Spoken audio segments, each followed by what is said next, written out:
Church. Tayo po ay magpasalamat. Dala po sa pagharap sa Panginoon upang makinabang sa spiritual na biyaya para sa bawat isa sa atin. Sa ating magpapatuloy sa aking exposition sa Book of James, we are now in the second to the last exposition. James chapter 5 from verse 13 to 18. So please open your Bible.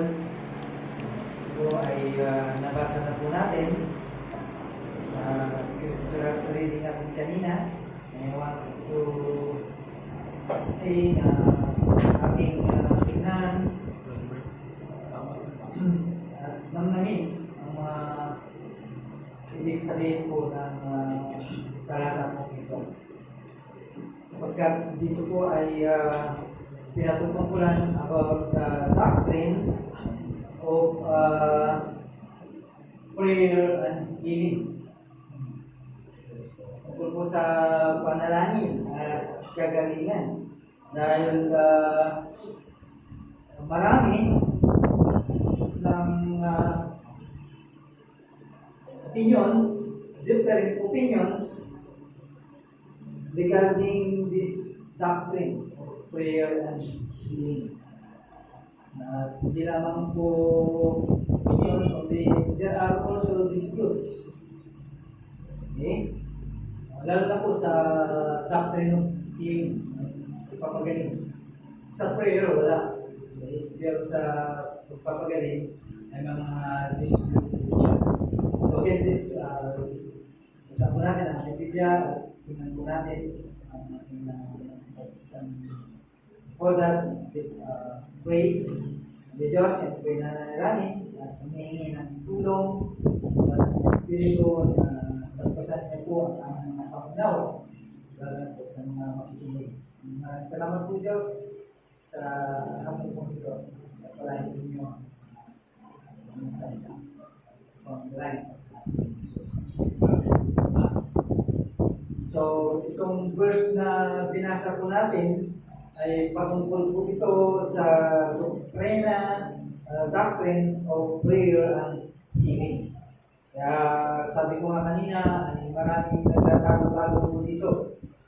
Sa Roman Catholic Church ay ginamit nila ang verses po ito to establish the doctrine of healing. Para may apid po nila yung doktrina ng pagpapagaling. Kaya bigyan sabihin, meron silang doctrine about the extreme unction, yung pagpapahid. Ginamit nila po ito. Ito ay sinasabi nila at pinapaniwala nila yung purpose and effects of this sacrament ay dapat tanggapin daw ng mayroong pananampalataya at ito ay sa biyaya ng Diyos. So, the sacrament of the anointing of the sick provide the recipient with a number of graces. Kaya ito yung kanilang sinasabi, and I quote, including the fortitude to resist temptation in the face of death in his weakness, a union with passion of Christ, with his makes his suffering holy, and the grace to prepare for death so that he may meet God in hope rather than in fear. Ito yung kanilang statement. So, halimbawa, yung president, kung tatanggap, ay hindi niya, he was not able to accept or receive the sacrament of confession. Anointing also provides forgiveness of sin. Ayan yung practice po na. Ito po ay magbibigay daw ng aid. Magbibigay sila sa kanila ng aid of salvation sa kanilang mga kaluluwa. And kapag daw ito po ay pinahid o anoint, it may restore the recipient health. Kapag halimbawa yung langis, yan ay pinahid sa kanila o sa iyo, ay marirestore po ang iyong kalusugan. Ayan ang sinasabi ng Catholic Church. Sa mga charismatic naman, the holiness and the charismatic groups, they believe that the gift of healing still exists and practice it. Naniniwala naman sila na meron pang gift of healing. Kaya, yun ay ginagawa nila ngayon. Kahit noon pa, now ay talagang ginagawa po nila po yun. Because they believe na ito ay nag-exist naman. Meron isang grupo naman in Cuba. Ito po ay isa pong independent Pentecostal. Meron silang radio station. Ay, ito yung lagi ang kanilang sinasabi, ina-announce sa mga tao. So ay maraming nakikinig. Siguro, nung hindi pa kayo mga Christian, moment na makarinig kayo ng mga radio station na nag-announce that there is healing, yung lalo na yung Johnny Midnight. Talagang hinihintay. Ang gawin yun. Puwas lang po yun. Talagang pinaniwalaan. And even the some Baptists ay talagang ini-exercise din nila po ito. Some, of course, sino ba naman ang ayaw na gumaling? So, with this sa ating mensahe na mapapakinggan, ay makikita mo natin na we'll examine the healing of prayer and a biblical perspective. Kasi madali lang kasing masway sa mga gano'n dahil of course, diba meron kang naramdaman talaga and you need to be healed. Kaya paniniwala natin po yun. Right? Madali lang maniwala. And sometimes, ay talagang nagiging epekto. Naging kumalat at naging sikat. Maraming nag-aabang. Kaya para sa ating igsasalaysay, sinabi po ng verse 13, is any among you afflicted, let him pray. Is any merry, let him sing psalms. So, dito ay si Santiago is dealing about the subject of prayer and healing. Dito si James ay gusto niyang ipaliwanag o James makes it very clear that God's grace and goodness is to be remembered in everything. Ibig sabihin, pagdating sa mga ganyan, dapat makita po natin na sa biyaya ng Diyos, sa kanyang kabutihan, ay pinagyan ka. Hindi walang kakayahan ng mga sino man. Na nag-assume na we can heal anyone by their prayer. Kaya napupunta yung tawag dito, yung attention doon sa tao. Kaya nawawala. Napupunta yung glory sa tao. Sa atin, mga Kristiyano, we believe that God ay nagpapagaling. But He never promised healing. Wala namang pangako din sa Biblia, pero we believe that God will heal. Nagpapagaling po siya. Kaya kung kaluban niyang gumaling ka sa tubig, gumaling ka. Ibig sabihin, if you promise with that, ay pupunta sa kanya yung glory. Kaya yung panawagan sa James, sabi ko dito, if anyone is afflicted, is to pray. No? So, merong kasakutan yung mga bagay mo yun. Okay? Hindi yung napupunta sa attention mo doon sa tao na kung saan nagsasabi na siya ay pwedeng magaling. Or even the practice na pwede silang magpagaling. Diba? Kaya dito sa ating pag-aaral ay tignan po natin kung ano po yung sinasabi ng biblical person. No? Kaya isa-isahin po natin yung verse to verse kung ano po ang ibig sabihin po nito. Now, doon sa word na afflicted sa salitang Greek ay kapupatid, means to suffer hardship or troubles or any kind of affliction, whether you are afflicted in physical or emotional or domestic. Ayun yung ibig sabihin po ng afflicted. Okay? So, ugatin po natin. Saan nang galing yung mga affliction po yan? Of course, comes from ordinary trials. Right? Ordinary spiritual conflicts or even religious persecution. Ayun yung ibig sabihin po ng affliction. Okay? Whether any type or source. Sinasabi ni James, whatever, sa man ang galing po yan, ang kasagutan ay pray, manalangin. No? Simple lang pala ang sagot sa mga affliction na dinaranas ko ng mga sagot sa atin. Pray, napakalaga ang panalangin.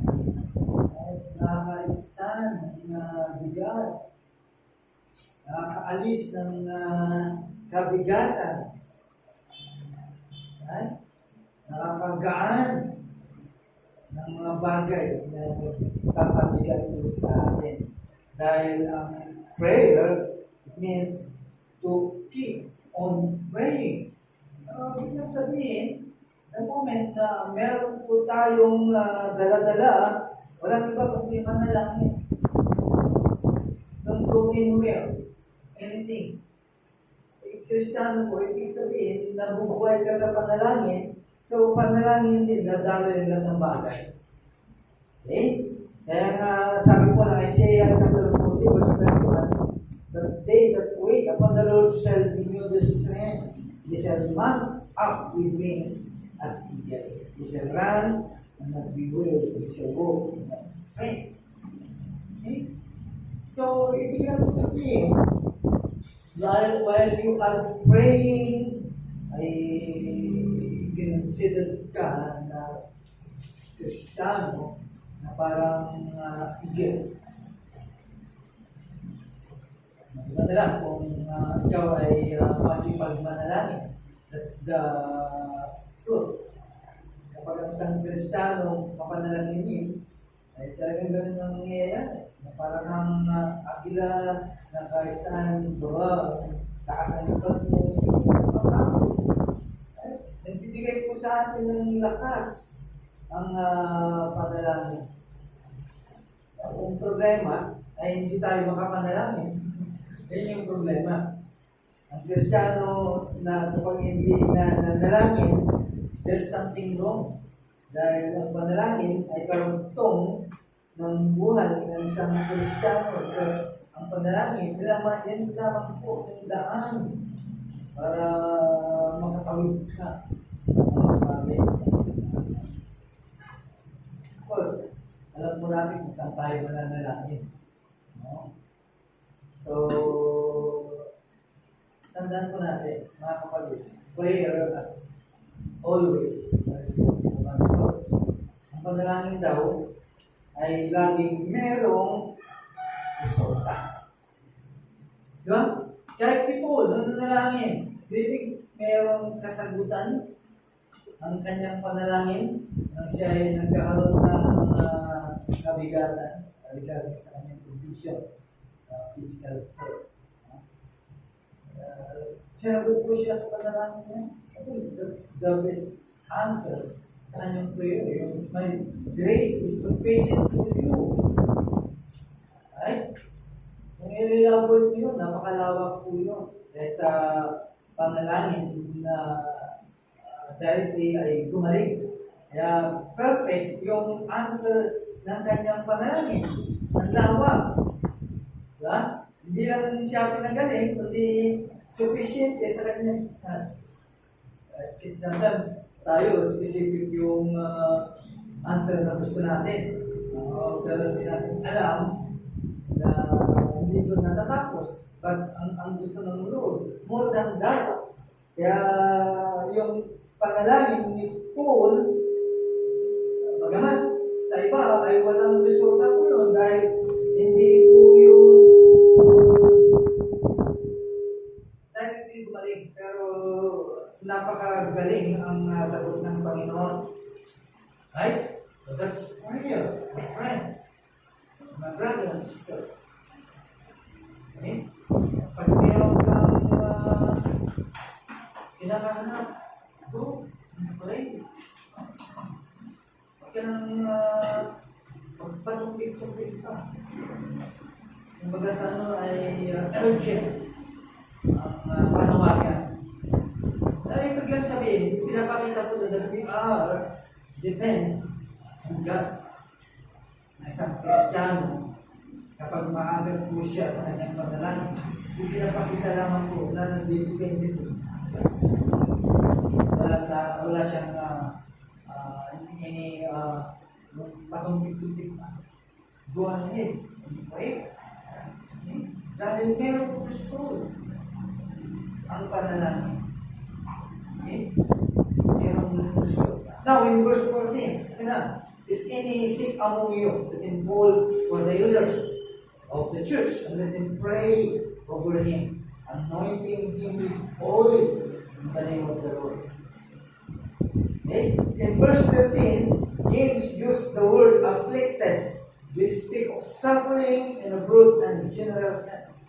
This sickness in verse 14 ay makikita ko natin po dito, yung sick comes from the Greek word astanio, meaning to be powerless, without strength.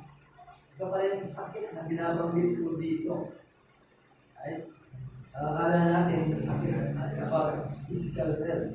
But this, as the original translation in Greek, is about powerless and without strength. Okay? Na ibig sabihin, it indicates that this sickness is incapacitates a person from working. Right? Sometimes, mali yung mga interpretasyon kapag hindi mo talaga inaral ang original na word ng mga ginagamit. Na akala nila directly it is a physical health. Okay? Pero gano'n pa man, sa ating pagkaunawa, ay yun talaga ang mabot ng ating kakayahan na akala po natin ay something na there is a grievous pain and grievous diseases, hindi mo pagkakaintindi natin. So, yun ang bit-bit nila, tumutungo sila doon, kaya nagpapapray po sila. Right? Pero kung meron man, meron ka mang sakit, ay ang responsibility mo is to own or the elders or any elders in the church. Right? Sino yung mga elders na sinasabi po dito? Sometimes, ginagamit po ito in a different way. Term elder is used in several different ways. So, ang akala po nila a person of advanced years. Ayun yung pagkakaintindi or any person holding a position of authority. Okay? Pero doon sa kanilang kapanahunan, ay ito po ay associated with the synagogue which refers to as elders. Okay? Sometimes naman, ay tinatawag din po na sa council, they are called as city elders. Now, dito sa simbahan, yung mga officers sometimes, they are called elders. No? Dapat nating maunawa ito. Sometimes we call it pastoral oversight and spiritual leadership. Sa New Testament, elders ay ito yung kanilang tawag sa kanila. They are pastoral oversight. Okay? Kasi nakakalito pag hindi mo maintindihan because James is speaking about Jewish Christians. Okay? At kausap niya po ito, those people scattered abroad kung saan ay nagkakaroon po sila ng persecution. Okay? Yun yung mga kausap po niya. So sa atin, the term elders ay pastor or bishop or under shepherd or interchangeable. Actually, palit-palit. But speaking is about the pastor. Okay? So, in terms of sicknesses, tingnan po natin, ang trabaho ng pastor, pastoral care, hindi lamang po yung ikaw ay binabantayan, inaantabayanan, right? Pinapakain, kundi andun po yung kanyang tungkulin, tawagin para may panalangin ka, para mabigyan ka ng kasagutan, or you are going to anoint with oil, right? Para gumaling. Hindi naman po yun, kundi ipanalangin ka. Okay? The time will come. Halimbawa, nagkasakit ka, tapos tawagin po natin ang mga leader po natin o mga pastor po natin because they are the one. Dito ay binabanggit to pray for your condition. Right? Pero mayroong binabanggit po dito na tinatawag na praying and anointing with oil. Ano ang ibig sabihin po nito? No, kung titignan po natin sa mga commentaries, marami po tayong matatagkita at maraming mga interpretasyon regarding po dito. Pero sa ating pag-unawa, it is an symbolic. It is anointing with oil. It is a symbolic and has no medicinal value. Ngayon, sa panahon po natin, ay binibenta pa. Right? Naging commercial dahil sa maling interpretasyon. Yan ay binibindisyonan pa para magkaroon ng medicinal value. Pero dito, just speak about this without medicinal value. Okay? Sometimes, this anointing, yung anointing pala na, hindi pa yung oil. Yung anointing pala, sometimes it hurts also a person to be healed, no? Ayun, yung mga paniwala po nila. Yung abot ng kanilang katayahan. Kaya mga sikat, yung mga gumagawa mo nito. Right? Ayun yung kanilang pagka-intindi po dito. Kaya some, talagang, or many of them, talagang ito ay pinapaniwalaan. Right? Pero sa tamang pangunawa, ay hindi. Pag ako dyan pupunta, magtitiwala lang ako sa Panginoon. Kaluban akong gumaling, fine. Praise the Lord. Pero pag hindi, praise the Lord pa rin. Is sufficient enough for me. Mas maganda pa yung kanyang isasagot. Pero sa mga ibang church, like itong maraming simbahan, they are taking an extreme action. Right? They extremely practice. Ito'y talagay mo kanilang pagkakaroon. Talagang pinapractice ko nila. Kaya maraming mga interpretation of this verse. So, tingnan po natin ano ang sinasabi ng Biblia regarding this about anointing. Tandaan po natin, mga kapatid, si James ay naka-address ito para sa mga Israelites, those who are scattered abroad through persecution. Ang sinaratan niya ay ang mga Israelites.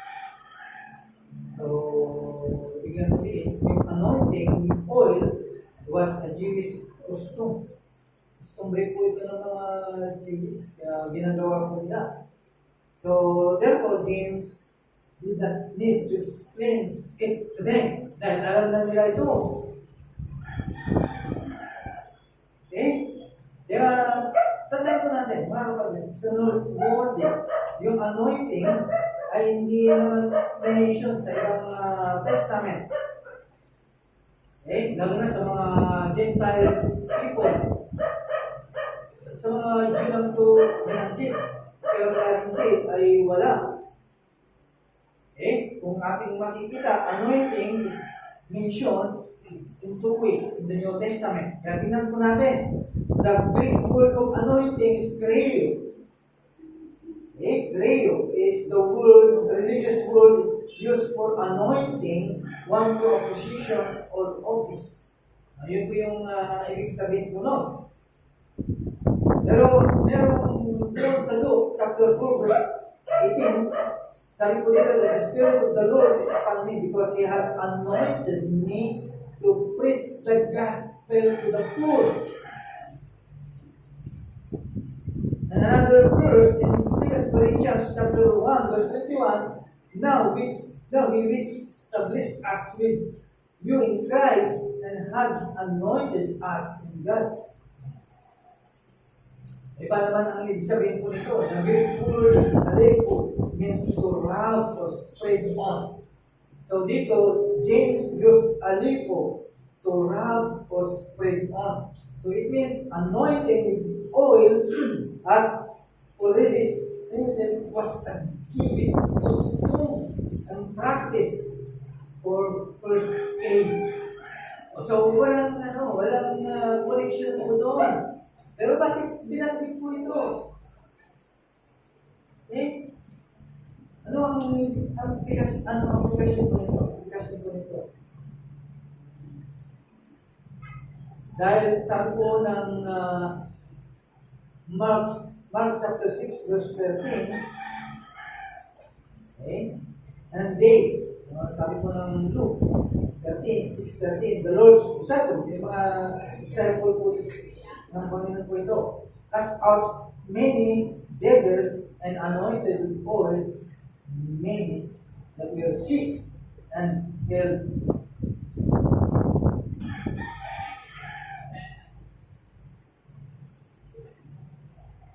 Parang kung titignan po natin, parang merong variation dun sa gamit po, no? Sa New Testament ay ginagamit yung sa anointing. Diba? Yung bakit sa ating kapanahunan ay hindi na ito ginagamit. Kung naman Sa iba, ay still they are using like this. Okay? Tandaan po natin, yung anointing ay wala pong kapangyarihan po yun para magpagaling. But yung oil, I think, meron po yun. Meron something ingredient po doon para magpagaling. Di ba? Oil. Nagagamit po natin yun para sa mga sugat. Sometimes, pag pinayaran mo natin, naghihilong. Right? And even the wine, there are healing properties. So, ano ibig sabihin ko nito? Bakit may anointing? So, anointing, no? It is a term. Ibig sabihin, ito ay para sa'yo. No? Parang sinasabi, ang langis na to ay para sa'yo, para bumalik ka. That's the term for anointing. Kaya nakatingin po sila doon sa mga tao. Kaya the moment na yan ay naka-commercialize na, talagang binibili po yan. Merong tinatawag na psychological effect. No? Mabenta yung mga bagay po yan. At isa pa, sa kanilang pananampalataya, ay nagbibigay ng lakas sa kanila para sila po ay gumaling at paniwalaan nila na sila po ay gagaling. Yan po yung condition. Anointing with oil. Now, in verse 14, andito yung sagot. Verse 15. And the prayer of faith shall save the sick. The Lord shall raise them up. And if we have committed sin, they shall be forgiven. Okay? Now, the elder or the elders are to pray and anoint in the name of the Lord. Okay? Makikita po natin yung mirror in verse 15. Ito yung nasa natin kanina. The prayer of faith shall save the sick, and the Lord shall raise them up, and we have committed sins, He shall be forgiven. Mga kapatid, sa pananampalataya, nabugat na lahat, hindi sa mga material na ginagamit natin. Kasi sometimes doon napupunta. Right? If God's will, kung talagang papahintulutan ng Diyos, anything, anuman na sakit po yan, deadly man yan, or will never have a cure, pwedeng gumaling po yan. If God's permit. At hindi doon sa bagay na kung saan nagiging commercialize. Okay?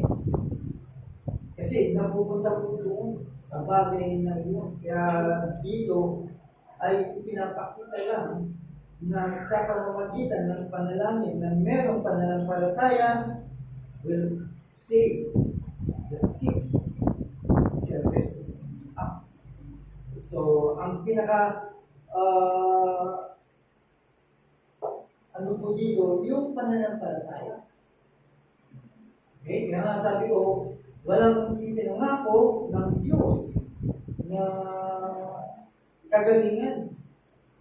Pero nagpapagaling siya. It means, we have to pray and wait kung talagang kaluman ko ng Espiritu. Sometimes, mayroong mga gumagaling.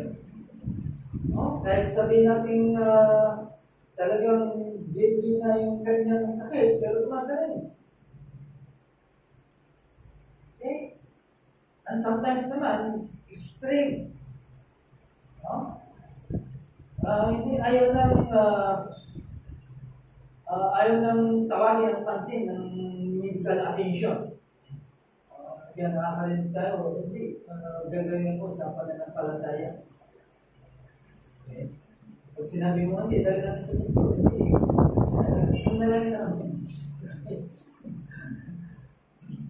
Diba? Kaya sa ating panawagan, ito ba ay nagtuturo na are we not going to seek the attention of medication? Just to call the elders and pray? Ayun yung tanong. May mga religious group kasi na yes, hindi na kailangan. Tawagin lang. No? Tawagin lang yung mga elder at gagaling na. So extreme naman po yun. There are extreme. There are religious group na talagang extreme po siya. Kaya may mga religious group na ang kanyang pag-asa na lang para gumaling is to salinan ng blood transfusion, ayaw. Dahil bawal sa kanila. Diba? So, iba ang kanilang interpretasyon. Kaya marami po yan. Ganun pa man, God never intended that we neglect the medical care. Diba? Hindi naman sinabi ng Bible na itapon na natin ang mga gamot kong yan.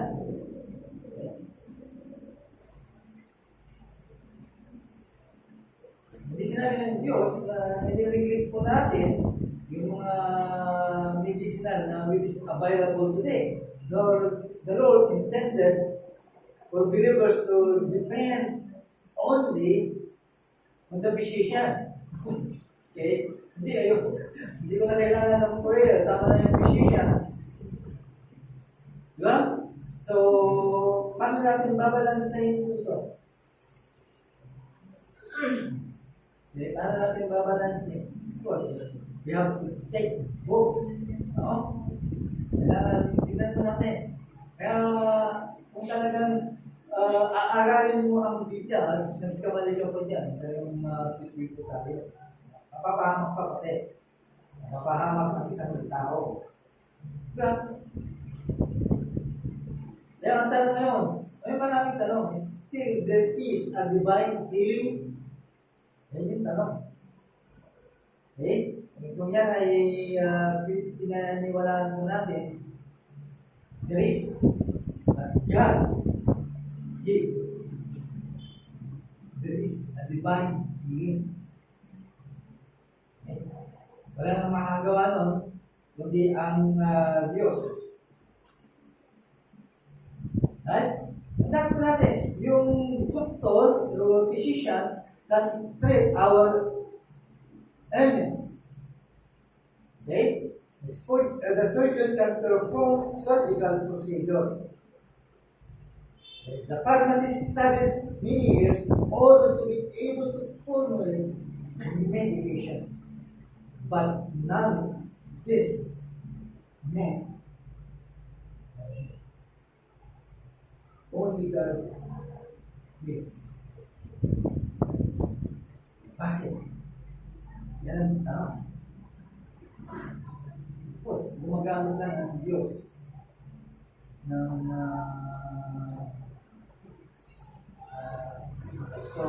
ng needs. Gumagamit ng needs.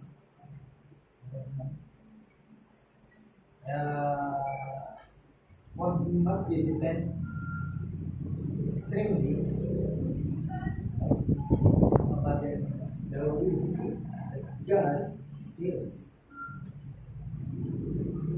Okay? Pero tandaan po natin mga kapatid, there's only one kind of healing. It is divine healing that comes from the gracious hand of God. Kaya dito sa verse 15, it is an unconditional promise. Okay? Right. So, sabi po dito again, the prayer of faith shall save the sick, and the Lord shall raise him up, and we have committed sin. He shall be forgiven. Pero dito sa mundo po natin, naggagalawan, wala naman talagang gumagaling. No? Hindi biglang sabihin, hindi lahat ay gumagaling. Dahil dun sa New Testament, kung ang paniwala po natin, talagang gumagaling ng mga tao, bakit yung mga disciple, yung mga character sa New Testament ay bakit hindi mga gumaling po? E samantalang mas malapit pa sila sa Panginoon. Kasama pa nila ang Panginoon. Diba? So, nasa kanya yung will. Kung sino yung gusto niyang magaling. Right? Hindi through prayer, again, balik po tayo sa prayer. Kasi marami siyang hindi pinagaling sa New Testament eh. Diba? Pero sa ating kapanahunan, talagang gumagaling kahit gaano ka hindi ang sakit. Ayan.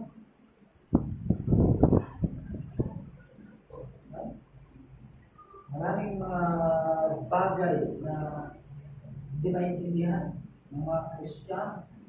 Sometimes, kapag yung panalangin nila hindi dumating, hindi nagpagaling, may umalis. No?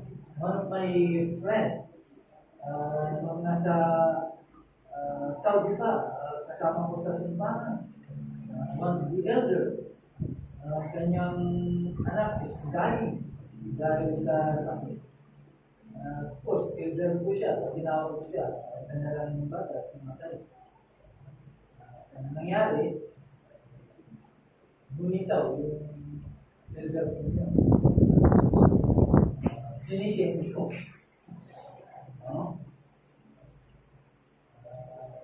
Naging miserable ang buhay. Mali ang interpretasyon sa pagkaalam sa salita po ng Diyos. Kaya dapat doon lamang po tayo kung saan revealed will ng Diyos. Tignan po natin. Ano ba ang dapat po natin mabuksan sa mga ganitong usain? Hindi ka agad-agad na ating susungaban at dapat maintindihan po natin kung ano yung kondisyon ng panahon po yun. Maaaring pinagaling po yan para ipakita lang yung kapangyarihan ng salita ng Diyos during the time, minang's time, to validate the Word of God. Pero sa ating kapanahunan, hindi na. Yung validation ng pagiging Kristiyano, yung the way it is, may bago yan. Hindi yung validation ng salita po ng Diyos. Hindi na yung kagalingan, but still ay nag-i-exist pa rin. Kaya pansinin po natin, mga simbahan po dahil they are promising that there is healing. Ginagamit nila po yan. At yan talagang sinasawag at yan. Okay? Yan po yung kanilang pang-akit. Sila po ay napupuno sa loob ng simbahan. Dinadaya po nila ang mga tao. Pero pag gumaling naman, still, dumaling. Nagpupunta ng tao at napupunta ang glory doon sa tao ng sasabi. Yan ang promise. Kaya yun yung kanilang pang-silo sa mga tao para dumami ang simbahan. Pero para sa mga talagang nag-aaral ng salita ng Diyos, binibilang na ito po ay katutunan sa revealed will. Paano po natin i-apply?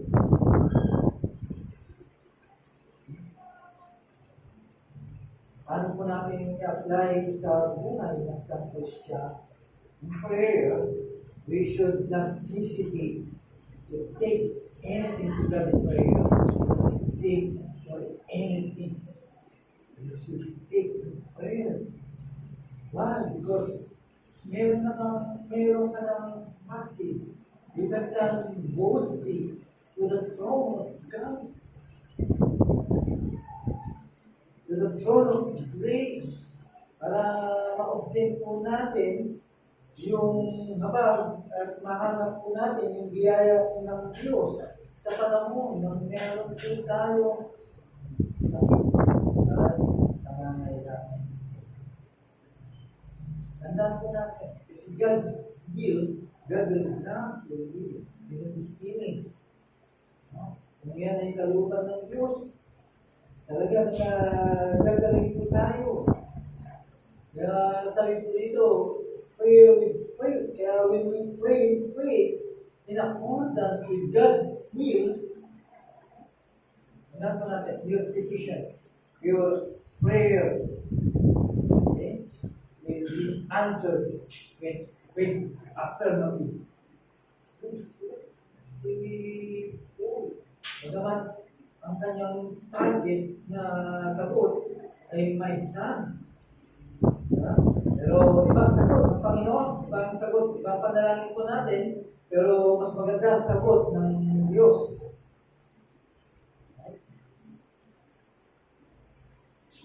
Kaya kahit ikaw ay may sakit at meron pang kasalanan, ay you can pray. Sa ibang sabihin, nadadala po ito sa lahat ng panahon. Kasi naman, check din po natin. Sometimes kasi, ang Kristiyano, kapag mayroong karamdaman, baka ito ay resulta din ng kasalanan. Check din po natin. We have to check. Sometimes sickness is the result of sin. Okay? Tignan po natin, mga kapatid. Pero higit sa lahat, hindi ka man physically healed, but there is spiritual healing. Dapat natin makita. Kaya minsan, Kristiyano, kapag may sakit, talaga yun ang kanyang tinitignan. Yun lagi kanyang tinitignan na siya ay gumaling. Nakalimutan niya na that there is a spiritual important to know. Dapat po nating makita bilang mga Kristiyan. Pero tandaan po natin, we have to remember, kahit man may ikaw gumaling ka, whatever, you should give glory. Primary purpose is for the glory of God in all things. Kaya yun ka talagang palayo. Nawala yung purpose na kanilang meaning. So, tandaan po natin, we should also remember that all healing comes from God. No? Having used the means God has given us. Tandaan po natin, lahat po yan means, the doctor, the medicines, hospital, prayer, ay means lahat po ng Diyos po yan. That's why we have to submit ourselves to God. Iwanan po natin, in His sovereign hands, yung outcome. Doon po tayo. And whatever outcome, ano man ang magiging kalalabasan pa rin yan, still, tandaan pa natin, you can face tomorrow. Diba? Yung iba talagang bagsak. Diba?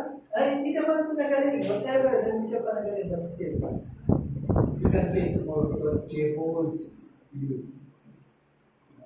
He holds your hand. Kung pinagaling man, praise God. For His mercy and goodness. Kung hindi man, praise God pa rin. Kalungan na ng Diyos na isarado na, ibaba na yung tilon, to close the book. Right? Praise God pa rin. Dahil lahat po yun ay para sa kabutihan ng San Francisco. Okay? Para sa hindi naman Kristiyano, of course, wala nang ibang pupuntahan ka. Nayawan ka na ng doktor, nayawan ka na ng lahat, kundi Christ ang pag-asa. Okay? Ang importante po doon, mga kapatid, ay nakita mo that there is a spiritual being. Yan yung dapat makita mo. Yan mo yung physical. Nakita mo na merong solusyon, merong gamot sa spiritual sickness, merong gamot sa kapahamakan. Hindi lang Kristo sa akin.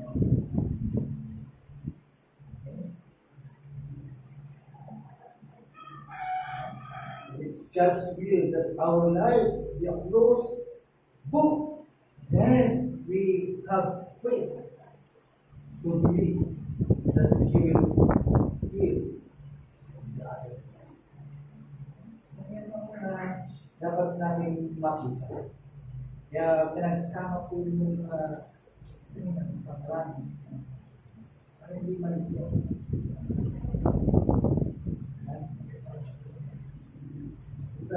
Gusto din ka. Pinagsama po yung because this is very important para sa mga katulad ko na is always prayer.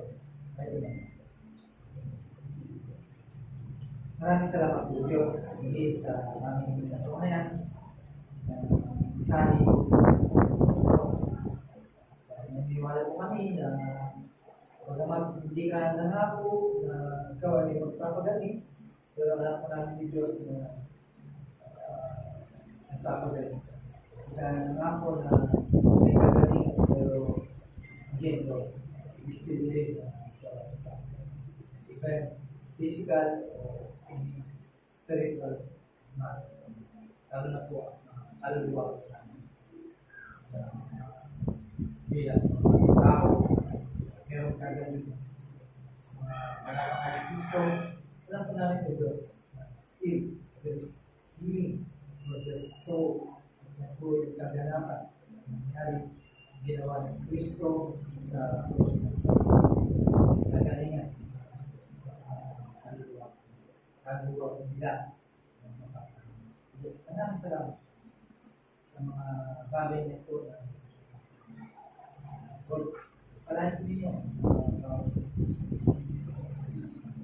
wala pa sa Panginoon, still seeking, naghahanap ng mga katotohanan, lalo pang gustong malaman, makilala ang nagpapagaling ng kaluluwa. Gustong malaman yung likas ng kaluluwa. Gustong mabuksan ang kanilang kaisipan, kanilang mata sa katotohanan, na wala namang bibigyan ng kagalingan sa mga kaluluwang mapapahama. Hindi ang mga nasa Christ. Ang salamat po Diyos sa akin. Nagpalit ang lululo. Salamat. Pangalain sa Jesus.